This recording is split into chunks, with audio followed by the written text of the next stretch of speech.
자, 오늘부터는 조금 요한계시록 본문하고 또 이제 더 근접하는 이 세대주의 종말론부터 조금 이제 살펴보려고 그렇게 이제 합니다. 아, 그 유튜브에 이렇게 그 요한계시록에 관련돼 있는 동영상들이 상당히 많이 떠 있잖아요. 근데 이제 제가 생각에 이거는 뭐 비공식적인 뭐 추정치인데요. 이 세대주의 종말론과 관련된 이 요한계시록 강의가 한 80% 이상은 넘지 않을까 그렇게 이제 생각이 돼요.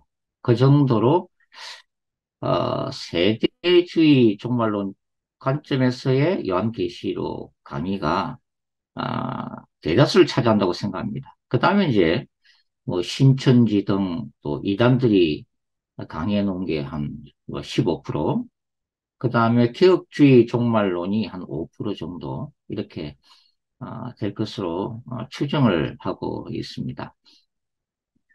그만큼 지금 세대주의 종말론이 이 대세인 거죠. 그래서 이 세대주의 종말론이 우리가 과연 성경적인지 아닌지를 오늘부터 이제 공부를 하면서 그와 관련된 본문들을 함께 이렇게 공부를 해 나갈 계획입니다. 지금 이제 그 화면에 보시면 세대주의 종말론 도표를 올려놨는데요. 뭐 다른 거는 뭐 지금 뭐 70일에는 아직 생각하실 필요가 없고 중간에 보시면 뭐 짐승 출현 이렇게 이제 까만 화살표 되는 그 부분만 보시면 될 것 같아요. 이 세대주의 종말론의 핵심적인 가르침이 뭐냐면 예수님이 두 번 재림하신다고 하는 것입니다. 한 번은 비밀리에 공중에 예수님이 재림하시는 거고, 두 번째는 온 세상이 알 수 있는 그 공개적인 방법으로 지상에 두 번째 재림한다고 하는 거죠. 이게 두 번 재림한다. 이게 일단 첫 번째의 핵심적인 키포인트가 되겠습니다. 예수님이 공중에 그 강림하실 때는 적그리스도가 출현해서 문자적인 7년 대환란이 시작되는 때죠.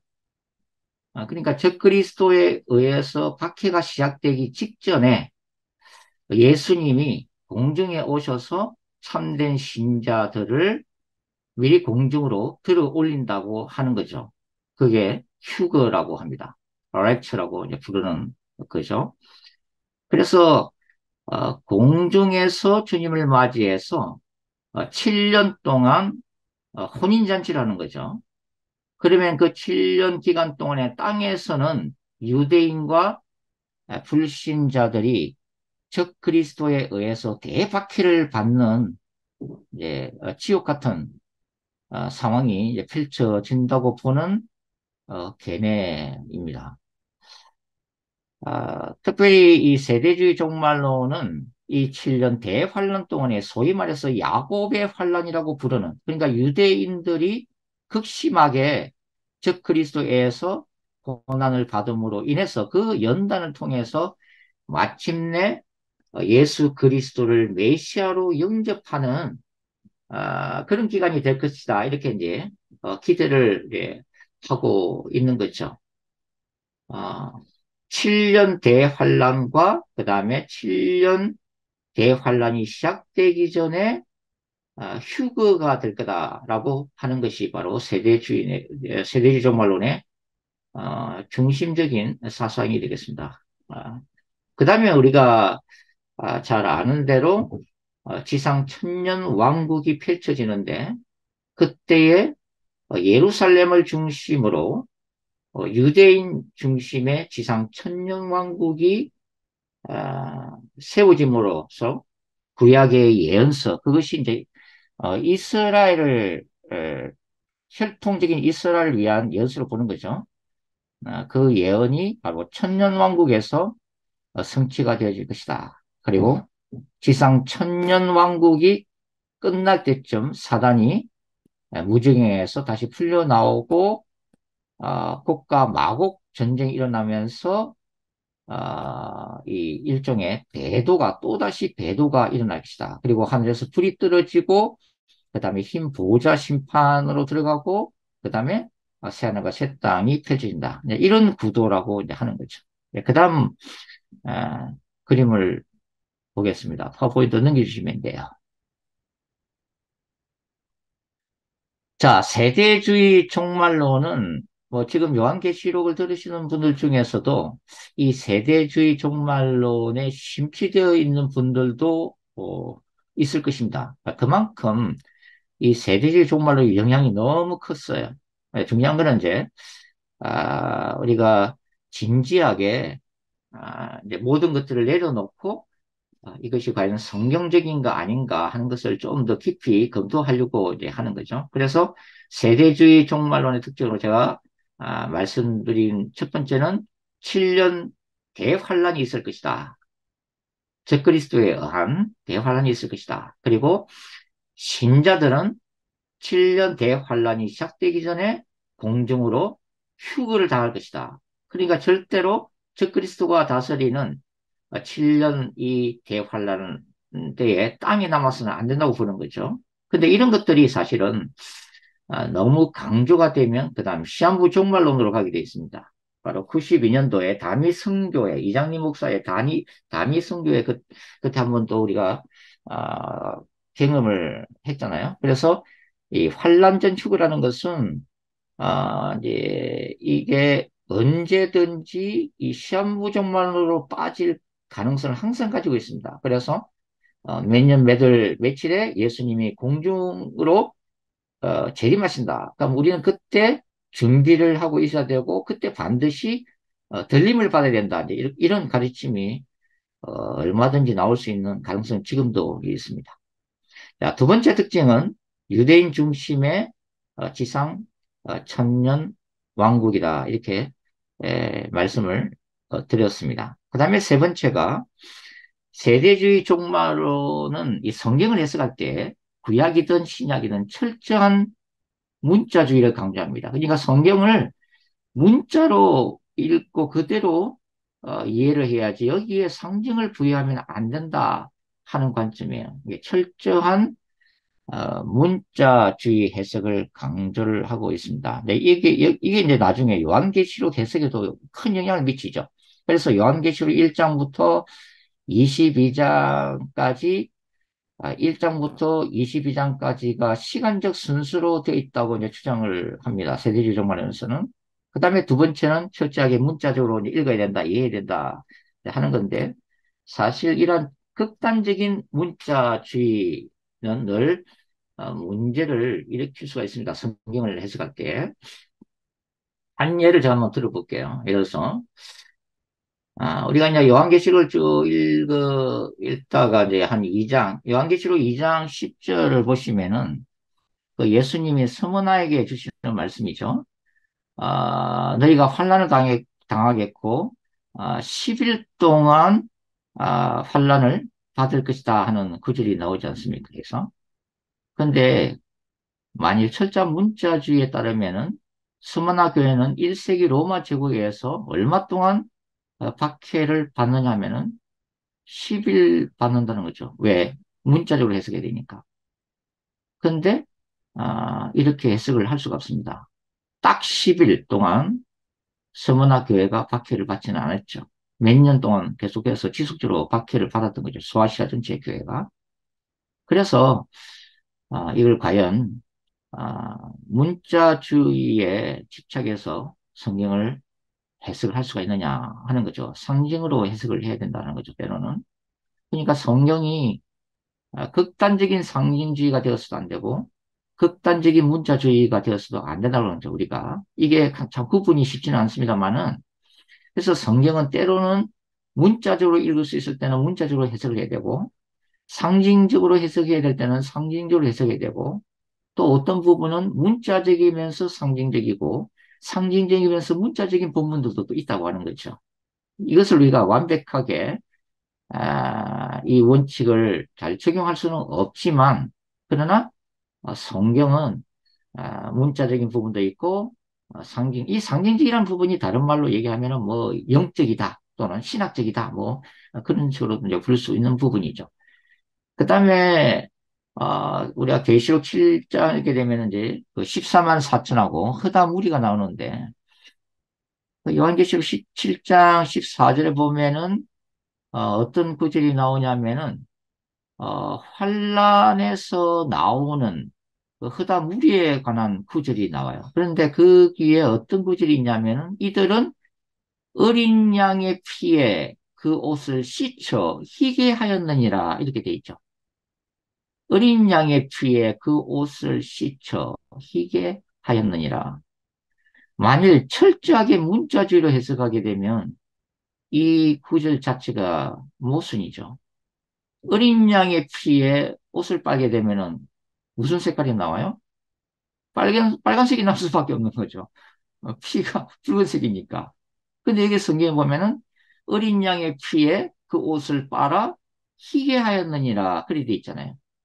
그러면 우리가 상식적으로 건전한 상식에 가면 이게 어린 양 예수 그리스도의 피에 무슨 세탁을 해서 그런 게 아니라 우리가 예수 그리스도의 보혈을 의지해서 우리의 삶 속에서 날마다의 그 죄를 회개함으로 인해서 정결게 된다는 의미죠. 예, 명백한. 그래서 문자적으로 해석할 수 있는 구절이 아니죠. 그것은 우리가 상징적으로 해석을 해야 한다고 하는 것입니다. 또 뭐 한 가지 예를 또 들어볼게요. 요한계시록에서. 계시록 11장에 보시면 두 증인 얘기가 나오는데, 그게 이제 5절에 보면은, 두 증인의 입에서 뭐가 나와요? 풀이 나오잖아요. 풀이 나와서 원수를 삼킬 것이다 라는 구절이 있어요. 자, 이것을 이 세대주의 종말론에서 문자적으로 해석한 데에서 두 증인의 입에서 실제로 불이 나온다? 두 증인이 입이 화염 방사기가 된다? 그런 의미는 아니죠. 그런 의미는 아니에요. 제가 나중에 요한계시록 이제 11장을 제가, 아, 아마, 제가 이제 추석을 완성했지만은 출판 안도 말씀을 드렸는데, 이 계시록 11장에 대한 추석은 아마 전 세계에서 가장 추석에 신경을 많이 써서 그 양이 어떤 추석수보다 많을 거예요, 이게. 제가 수십 장을 하려고 했기 때문에 계시록 11장 한 장만. 근데 그게 아니에요. 그래서 나중에 이제 뭐 예레미야서에 사실 나오는 말씀이에요. 예레미야에게 하나님이 내가 너의 입으로 풀이 되게 하고 이 이스라엘 백성으로 나무가 되게 하리니 내가 불사를 것이다 하는 말씀이 나와요. 왜냐하면 예레미야, 눈물의 선지자 예레미야가 임박한 그 바벨론에 의한 하나님의 준엄한 심판 앞에서 회개치 아니하는 이스라엘 백성들 날마다 눈물로서 하나님의 말씀을 전했지만 귀를 틀어막고 듣지 않았잖아요. 그럴 때에 하나님이 예레미야에게 이 말씀을 주신 거예요. 네가 나의 말을 선포하지만 저 백성이 마음이 교만해서 회개치 않는다. 그러면 내가 네가 입에서 선포한 나의 말씀이 불이 되게 할 것이다. 그래서 저 백성을 불사르는 심판을 받게 만들 것이다. 그 말씀이죠. 예. 그래서 우리가 이제 요한계시록을 때로는 문자적으로 이해해야 될 부분도 있고, 또 상징적으로 이해해야 될 부분도 있고, 또 문자적이면서 상징적으로 해석할 부분이 있다. 자, 그것만 이해하시면 될 것 같습니다. 반대로 우리가 개혁주의 이 종말론, 소위 이제 개혁주의 신학자들이 또 요한계시록을 주석할 때는 또 너무 또 상징적으로 해석을 많이 하세요. 상징적으로.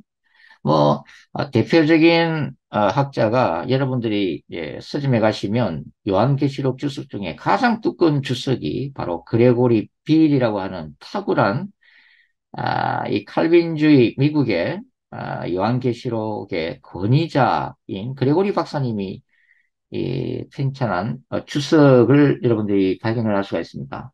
굉장히 탁월하신 분이에요. 근데 우리 그레고리 빌 교수님도 이게 개혁주의, 어찌 보면 칼빈주의 계열의 신학자신데 요한계시록의 주석을 탁월하게 했지만 흠이 뭐냐면 너무 지나치게 상징주의예요. 그래서 요한계시록에 나오는 이러한 나팔 재앙들을 예수님의 초림부터 예수님의 재림 사이에 지금까지 교회가 경험해 왔던 박해 역사를 대변하고 있다. 이게 이제 기본적으로 그런 관점을 가지고 있으면서 이제 상징적으로 풀려고 하는 그런 경향성이 있죠. 그래서 한 예를 들면은 요한계시록 21장, 22장 보시면 그 하늘에서 뉴 제루살렘, 새 예루살렘이 내려오지 않습니까? 새 하늘과 새 땅이 내려오는데 너무 상징주의에 이렇게 어, 집중하다 보니까 어떤 공간으로서의 새 하늘과 새 땅을 인정을 안 하려고 하는 경향이 있어요. 그러니까 이 새 하늘과 새 땅, 뉴 제루살렘은 상징적인데 그것은 우리의 교회가 궁극적으로 받게 될 그 영광을 상징적으로 나타낸 환상이 바로 계시록 21장과 22장에 나오는 뉴 제루살렘 새 하늘과 새 땅이다. 이렇게 해석을 한다는 거죠.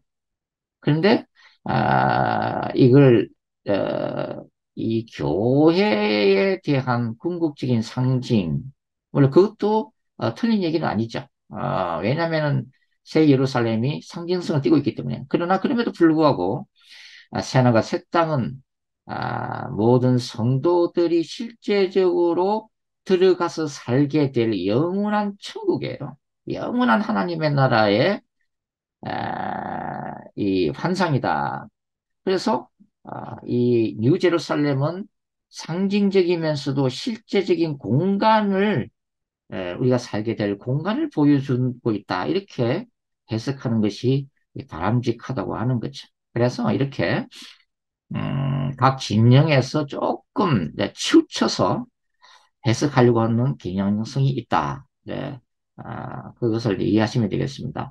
그 다음에 이제 세대주의 종말론의 또 다른 특징은 뭐냐면, 이스라엘과 교회를 철저하게 구분한다고 하는 것입니다. 자, 이스라엘과 교회를 철저하게 구분한다. 우리 여기 세미나 들으시는 분들 중에서도 백두 제루살렘 운동, 뭐 예루살렘 회복 운동, 또 이스라엘 선교에 많은 관심을 가지신 분들이 굉장히 많을 거예요. 그때 이 백두 제루살렘 운동이나 세대주의 종말론 쪽에서 가르치는 건 뭐냐면 이 이스라엘과 교회를 철저하게 구분을 해야 된다라고 보는 거죠. 네. 그런 이 성경을 해석하는 이 해석학의 트레이닝이 많이 되어 있을 거예요. 그래서 뭐 대체 신학이란 말도 나오고 굉장히 복잡한데 제가 뭐 대체 신학에 대해서 또 다른 동영상에 뭐 이렇게 소개한 동영상도 있습니다만은 여하튼 이스라엘과 교회를 어, 이 완전 분리시키는 것도 사실은 문제다 하는 거죠. 물론 이스라엘과 교회는 구분이 돼요. 그래서 이 마지막 때에 제가 지난번에 말씀드린 것처럼 로마서 11장에서 이방인의 수가 충만하기까지 그리고 이방인의 수가 충만한 다음에 반드시 하나님은 하나님이 선택한 선민 이스라엘을 구원하실 거라고 바울이 기록을 하고 있잖아요. 그래서 이 궁극적인 이스라엘의 구원 문제는 중요하고 또 예수님의 재림 직전에 이스라엘은 구원을 받게 될 것입니다. 이걸 우리의 보통 복음주의 교회들이 이 문제에 대해서 너무 무관심하기 때문에 문제가 되는 거죠. 그러나 그렇다 하더라도 혈통적 이스라엘과 교회를 구분은 되지만은 분리시켜서는 안 된다는 거죠. 그래서 극단적인 세대주의 종말론자들에 따르면 예를 들면은 우리가 앞으로 이제 마태복음 24장도 공부를 해야 됩니다만은 그 마태복음 24장이 이제 그런 이제 종말론이잖아요. 그래서 제자들이 그 제2성전 당시에 헤롯 성전 예루살렘 성전의 그 웅장함에 감탄해서 바라볼 때에 예수님이 돌 위에 돌 하나도 남기지 않고 무너뜨리우리다. 하면서 시작한 이 종말론적인 가르침이 마태복음 24장에 있는데 그 마태복음 24장에는 이 마지막 때의 환란이 기록되어 있다 이 말이죠.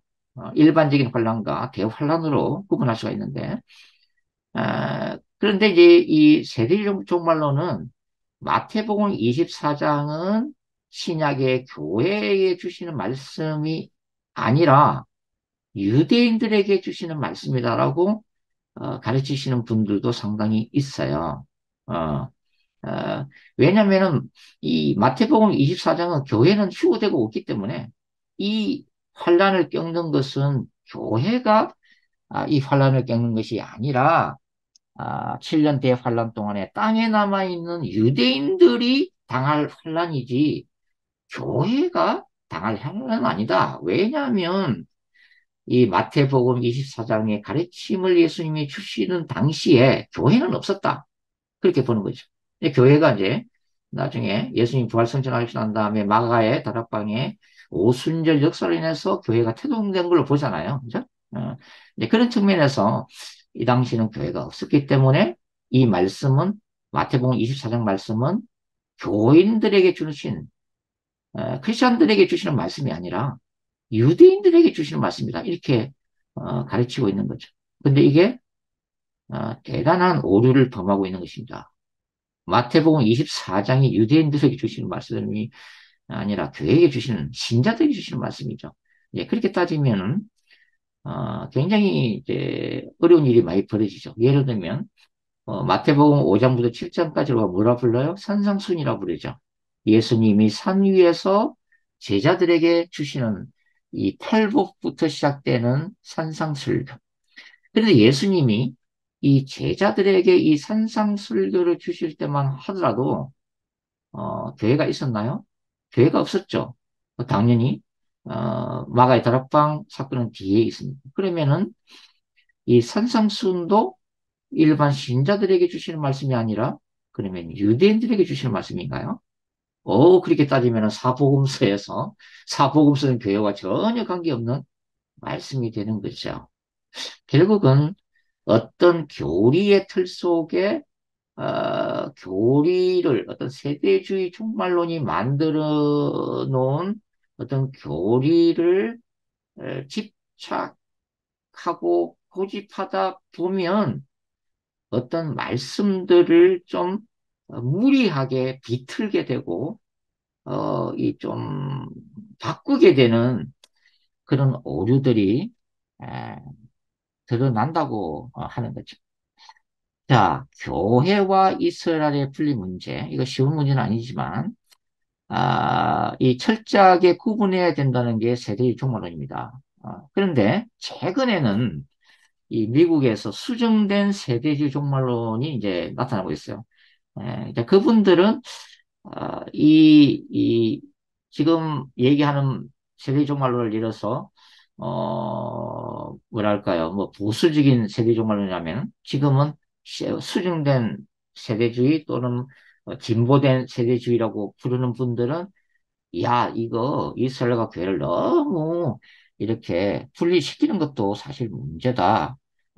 그러면서 좀 이런 것들을 조금 이렇게 완곡하게 해석하려고 하는 분들도 나타나고 있지만 근본적으로 우리가 얘기했던 즉 그리스도에 의한 7년 대환란설과 그 다음에 환란 전에 신자들이 휴거한다고 하는 이 기본적인 교리는 여전히 변함이 없어요.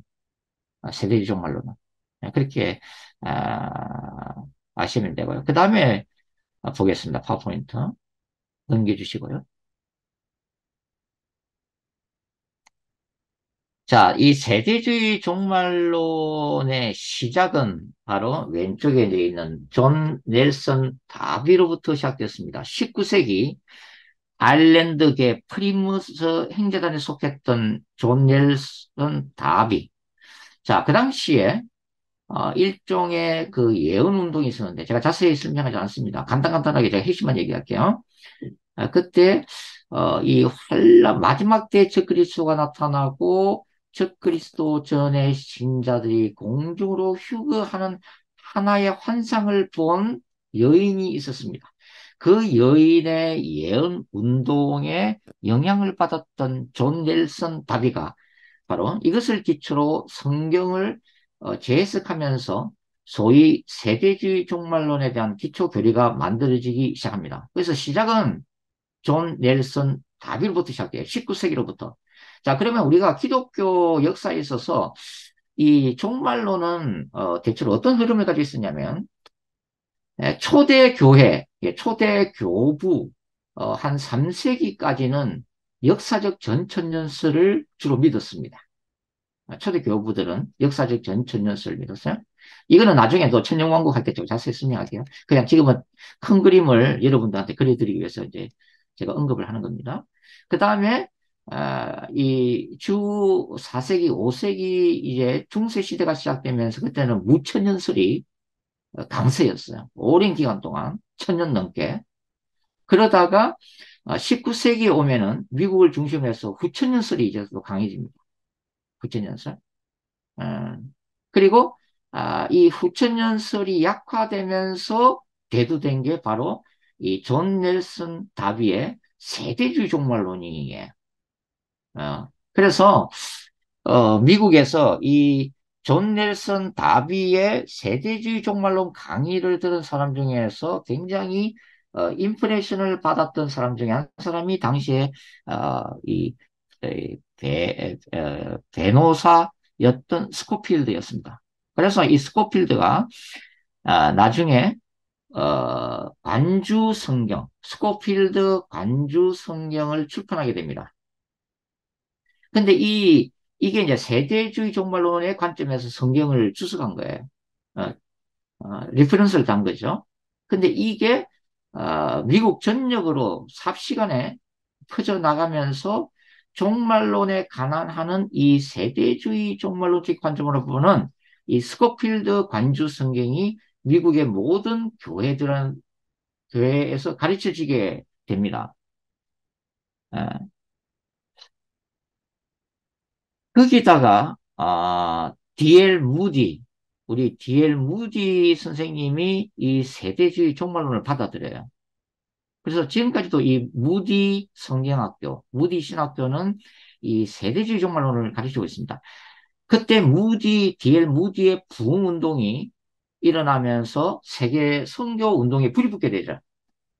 그때 미국의 수많은 젊은이들이 이 이 세대주의 종말론에 굉장히 큰 도전을 받고, 그 중에는 조선 땅을 가슴에 품은 선교사도 나타나게 되죠.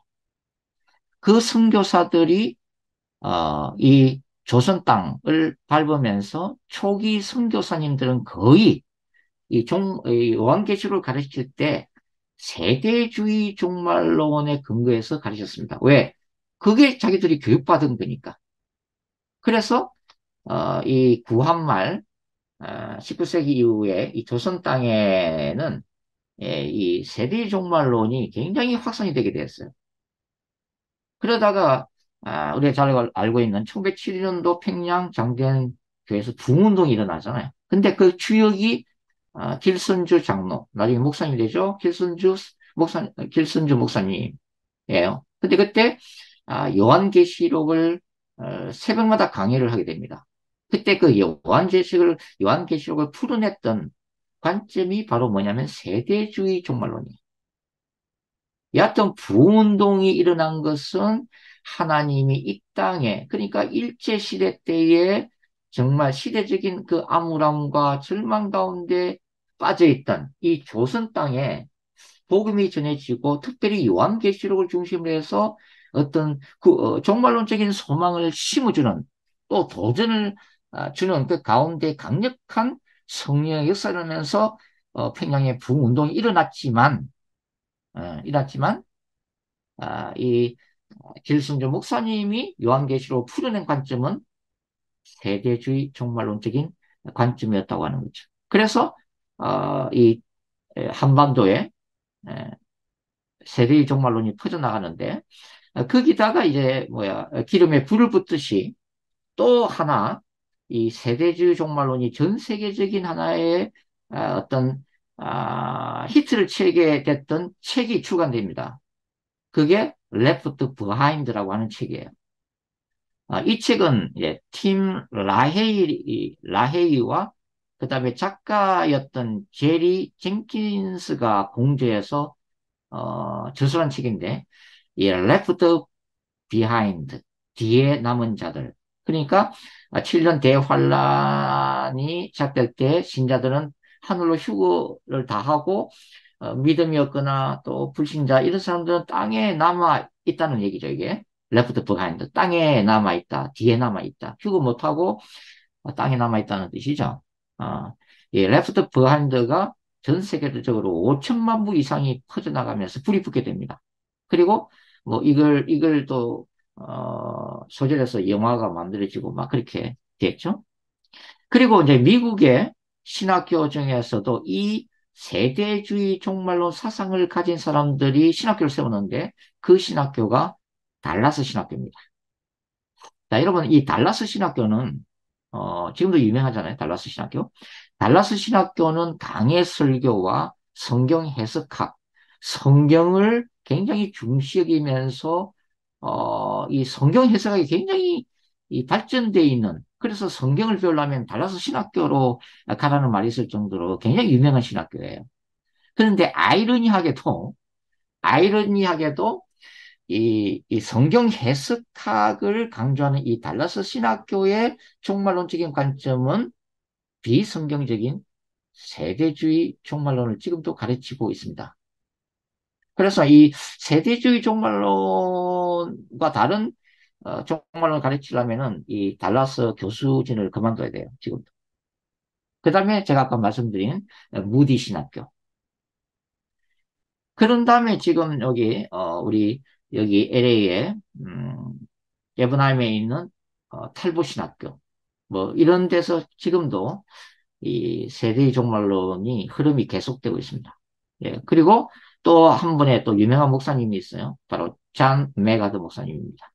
잔 메가드 목사님, 이 미국의 또 캘리포니아 여기서 우리 LA에서 한 30분 차 타고 가면은 그레이스 커뮤니티 교회 담임 목사님이면서 메스더 신학교 총장이고 또 한국에서 너무나도 유명한 이 복음 관련 책들이 한 30여 정도 나와 있고, 그 다음에 강해 설교로 유명한 우리 잔 메가드 목사님. 이 잔 메가드 목사님은 철저한 칼빈주의예요. 칼빈주의임에도 불구하고 종말론은 뭘 가리키느냐 하면은 세대주의 종말론을 지금도 가르치고 있습니다. 아마 달라스 출신이기 때문에 그런 것 같아요. 뭐 하여튼. 예. 그래서 이 세대주의 종말론이 19세기 전 세계를 휩쓸고 그 다음에 한국 땅에 이제 들어오게 되면서 또 한국에서는 조용기 목사님이 이 세대주의 종말론에 기초한 요한계시록 강해를 하면서 많이 퍼져 나갔다고 하는 거죠. 그래서 현재까지 이루고 있습니다.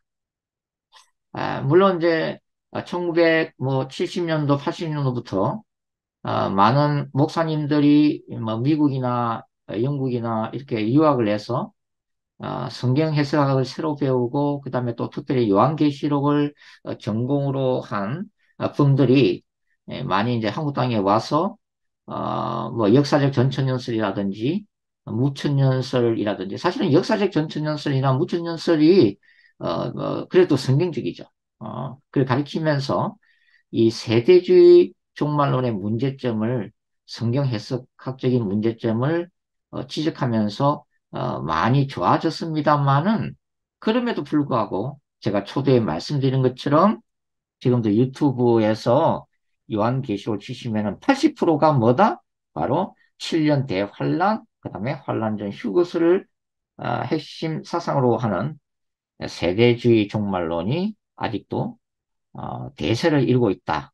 아, 이렇게 말씀을 드릴 수가 있습니다. 자, 그러면은 이 세대주의 종말론을 이렇게 따르시는 분들에게 만일에 신자들이 환란을 통과해야 된다라고 얘기하면 이 세대주의 종말론을 믿는 신자들의 물음은 뭐 크게 두 가지로 볼 수 있을 것 같아요. 뭐냐면은 아니 저 그리스도가 나타나서 환란기에 들어가면은 왜 참된 신자들이 그 환란을 통과해야 하느냐 거죠.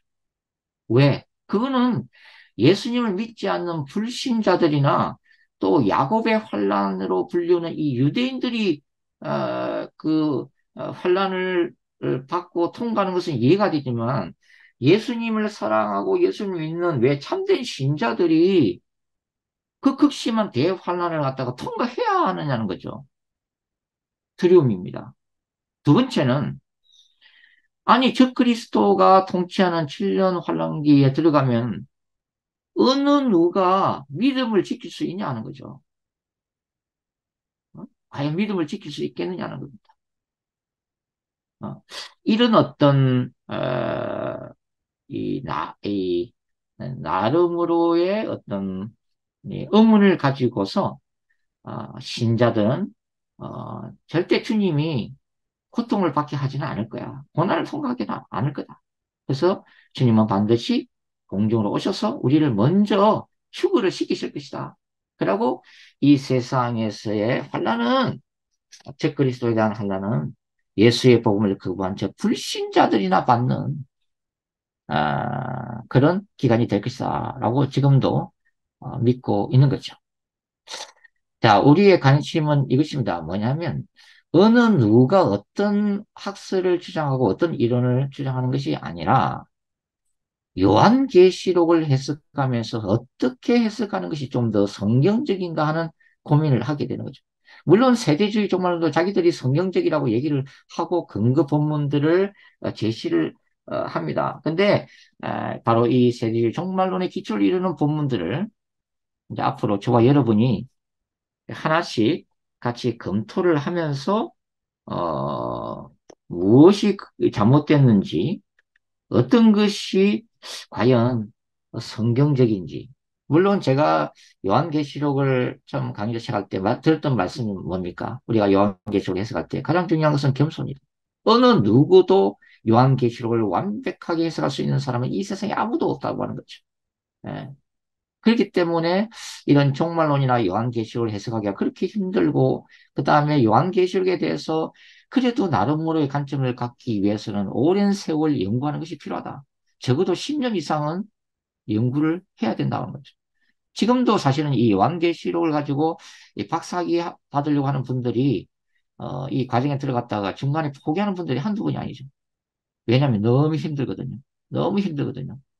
너무나 많은 것들을 공부해야 되고, 그렇게 공부하면서도 이게 맞는지 저게 맞는지 혼동이 되기 때문에, 이 박사학위, 요한계시록 가지고 박사학위 받는 것은 포기하고 차라리 뭐, 누가복음이나 바울서신 가지고 박사학위 받는 게 더 낫다. 그런 말이 나올 정도로 힘든 것이 사실입니다. 그러나 그럼에도 불구하고 우리가 예수님의 재림을 기다리는 이 마지막 때에 그래도 우리가 말씀과 씨름해야 되고 무엇이 진리인지 그 진리를 찾고 문을 두드리고 그 진리를 붙들고자 하는 이 마지막 때의 거룩한 전쟁을 우리가 피해갈 수는 없다. 말씀을 우리가 말씀과의 씨름이 우리에게는 반드시 필요하다는 거고 그 다음에 제가 말씀드린 게 성경 전체를 통해서 창세기부터 요한계시록 전체의 어떤 흐름과 어떤 그런 성경적인 사상들을 이해하면서 그래도 요한계시록을 과연 어떻게 해석하는 것이 정말 성경적인가 하는 그 몸부림을 우리가 함께 하자 이렇게 말씀을 드리고 싶습니다. 그래서 앞으로 이제 검토해야 될 게 사실은 뭐 깊이 들어가려고 하면 한도 끝도 없죠. 왜냐면 다니엘서도 공부를 해야 되고 왜냐면 이게 다 이 종말론이 다니엘서 9장에 71회하고 직결돼 있거든요. 그 다음에 마태복음 24장 종말론 공부해야 되잖아요. 뭐 마가복음 13장이나 누가복음 21장도 종말론입니다만은 뭐 여하튼 마태복음 24장 공부를 해야 되고 또 데살로니가 전후서도 공부를 해야 되고 또 에스겔서도 공부를 해야 돼요. 에스겔서 3장과 4장을 공부해야 두 정의를 이해할 수 있고 또 에스겔 40장부터 48장에 나오는 이 에스겔 성전을 이해를 해야 또 과연 에스겔 이 후반부에 기록되어 있는 에스겔 성전이 천년왕국에 대한 환상인지 아니면 새하늘과 새 땅에 대한 환상인지도 우리가 고민을 할 수가 있고 또 스가랴서도 공부를 해야 되고 공부할 게 많죠. 요엘스도 공부해야 되고. 그렇긴 한데, 여하튼 뭐 다니엘스도 뭐 공부하려면 1년이 넘죠? 그렇게 따지면 다 뭐 도망가시죠. 그래서, 여하튼, 최대한, 이러한 우리가 공부해야 될 책들을 핵심만, 6개월 공부할 것을 1시간에 공부하는, 그게 가능한지는 모르겠지만, 핵심만 추려서 딱 이렇게 공부를 앞으로 해 나가도록 그렇게 에, 하겠습니다.